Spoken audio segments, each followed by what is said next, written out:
What is going down, you guys? It's your boy Super Saiyan MMA, and I know it's been a while. It's been a hot minute actually.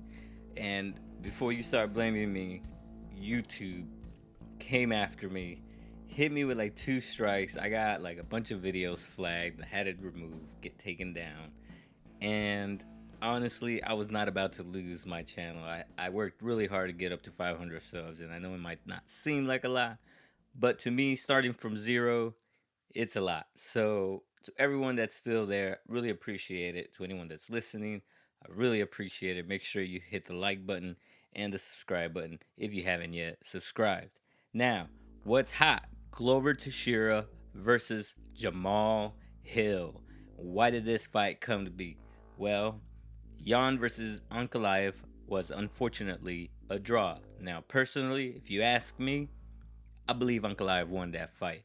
It was pretty close, but it wasn't that close. At least, I don't think. The UFC was really quick to schedule a bout between Jamahal Hill and Glover Teixeira instead, and Glover, he just lost the belt versus Yuri in that last round, very last second, and it was a really nice win by Yuri.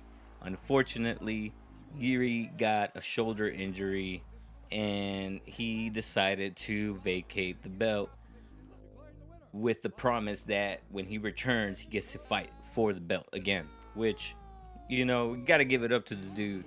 That's pretty commendable. He didn't want to sit there and just be sitting on that belt while other people were fighting.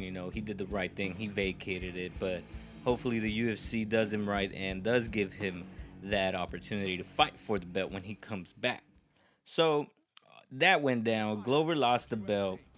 Here comes Jamahal Hill. I believe the last fight that he had was against Thiago Santos, and he was able to finish Thiago Santos in the fourth round. Um, Now, Jamahal Hill is on the three-fight winning streak, and all the dudes that Jamahal Hill has fought have been them butt killers. So, the dude has power in his hands. Glover Teixeira, though, he's a vet. He's a veteran of the sport. Dude's been around. He's like 42 or something. This is gonna be his last fight for the belt, I think. But his only loss, Jamahal Hill's only loss, has been to Paul Craig, and I like Paul Craig. The dude's a submission specialist, and that's exactly what he did. He went in there, made quick work of Jamahal Hill. Jamahal Hill, I think, kind of underestimated it and got caught. It happens. But he went, started a three-fight win streak against Crute, Johnny Walker, and then Thiago Santos, and they were all by KOs, TKOs. Like I said, so the dude's got power, and he could take a shot too. he could take some hits. He's willing to take one to land one of his, because if he lands one of his, you're definitely gonna feel it. And that's exactly what's happened to pretty much everyone he's fought. But one of the things that happened during that Thiago Santos fight was how Thiago Santos, a known striker, all of a sudden became a grappler in that fight, and he was quick to take Jamahal Hill down. But what I really liked about Jamahal Hill is that he was quick to get up, and he never once accepted that position. He was quick to bounce up and reverse it, roll out of it, land some good knees, and just sit there and just he stayed in his face the entire fight, never backed away. It was a really tough fight for him. You could tell they were both just exhausted, even as he got done finishing the the TKO on Thiago Santos. He just laid flat on his back, and he had to take some air in because it was a tough fight. And Glover Teixeira can put that to work, but I believe a lot better than Thiago Santos. Because Thiago Santos, like I said, Thiago Santos is not a known grappler. He's a striker, and he was able to implement that to some degree. But Glover Teixeira can implement that to a really, I mean, really top level degree. He was doing it really well against Anthony Smith. He did it really well against Yuri, and I believe he's gonna do it really well against Jamal Hill. Now, That is going to be the key to victory for Glover Teixeira. Glover Teixeira is really good. He's really good at taking you down. Okay, he'll get you down, he'll keep you down, and he'll start working on you. He doesn't just lay there on top of you. He's old school. He loves the ground and pound. Like I said, though, Jamal Hill versus Thiago Santos did not accept that position, and he should definitely not accept that position when he fights Glover Teixeira. That is, if Jamal Hill doesn't first land a knockout blow to Glover Teixeira, ending the fight right then and there. But Glover Teixeira is so good at slipping and ducking out of the jabs and punches that are coming at him, and just being able to just grab you and just take you down and beat the brakes out of you. Um, so Glover Teixeira, super easy. Gotta take Jamal Hill down, keep him down, and just beat the brakes off of him on the ground and try to submit him. Jamal Hill cannot accept the position, must try to get up, keep it on the feet, and just try to reserve that gas tank because he can't get too he can't get too carried away trying to put Glover Teixeira away because Glover Teixeira is pretty durable.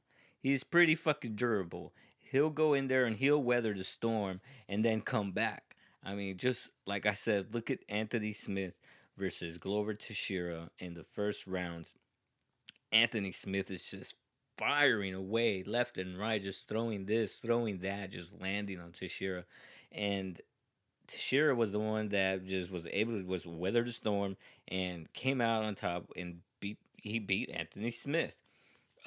He was on his way to winning and keeping his belt versus Yuri Prochaska, but he did some old things, old habits that he does. He seems to, for some reason, he has you hurt. He still goes for that takedown. It's like some kind of instinct that he has ingrained in him, and I've seen him do it in a couple of fights. And he did it versus Yuri. Like that was one of the biggest mistakes that he did in that fight, and and we know that it cost him. And I think that if he has Jamal Hill hurt, he's going to do the same thing. He's just going to go for that takedown. And I think that's a big mistake because Jamal Hill's not going to accept the position. And he's always going to be trying to catch Glover Teixeira.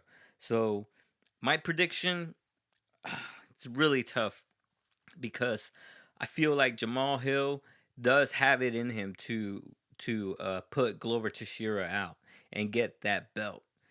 I feel like there's a lot of pressure on Glover Teixeira. This being probably one of his last runs for the belt. It's in Brazil. He's fighting a really tough striker, Jamal Hill, who he won't be able to put away because Jamal Hill has a chin on him and he can land, he can crack. And so he's going to be taking those shots. I just don't know if Glover Teixeira will have it in him to take all of those shots. Um, if Glover wins, I believe it might be via decision all the way to the fifth round. Jamal Hill wins, it's definitely going to be a TKO, probably third, fourth round again. It's going to be a really tough fight, but it can also be a really quick night for Jamal Hill. Like, you already know, this is MMA. This is why we love it, because anything can happen at any time, at any second. I can't blink. I can't look away. The minute I put my beer down, the minute I go and try to, spark some up, I miss something. Someone gets head kicked, someone gets KO'd, someone gets submitted, and there I am trying to rewind, and I'm just rewinding all damn night. It's just the sport. That's just the way it goes down. But I like both of these guys. Jamal Hill is one of my favorite fighters right now. He's a really cool dude to follow. He's funny. Glover Teixeira, he's just a vet. He's been in the sport for so long, and it was so good to see him finally get a belt. And especially at his age, man. I'm 37 and I feel it, dude. I can't imagine being 40 plus years old, putting your body through such intense workouts and training and be locked in a cage with a killer like Jamal Hill. Like, fuck that. Or a killer like Yuri, dude. Hell no. I don't think so. I'd rather just sit back on my bed or on my couch and just watch it from my phone or on the TV and just, enjoy it for what it is. I'll let you killers be the killers. I'm just going to be a spectator and a fan, So Like I said, it's good to be back. I hope to stay. I hope I don't get flagged. I don't know. YouTube is also like MMA. Anything can fucking happen. Other thing that happened in the news: Francis Ngannou got let go by the UFC. They couldn't come to to the terms, and UFC saying that he's being scared, and Francis Ngannou is saying no, they just didn't meet his terms. Which obviously we know Francis Ngannou is the one telling the truth. We all know that the UFC is gonna say what they need to say because it's bittersweet. Francis Ngannou, he's a really fucking badass heavyweight champ. He looks like a heavyweight champ. He's the poster of a UFC heavyweight champ. But it's not like we're left with nothing. You guys, we got Johnny Bones Jones back. He is back and he is scheduled to fight Cyril Gane. Like, that is going to be an amazing fight. I don't even know what to think. I got to do my homework. I got to sit there and compare these two, as I've yet to do that. But in the meantime, you guys, be easy, keep it sleazy. I'm out. It's your boy, Super Saiyan MMA.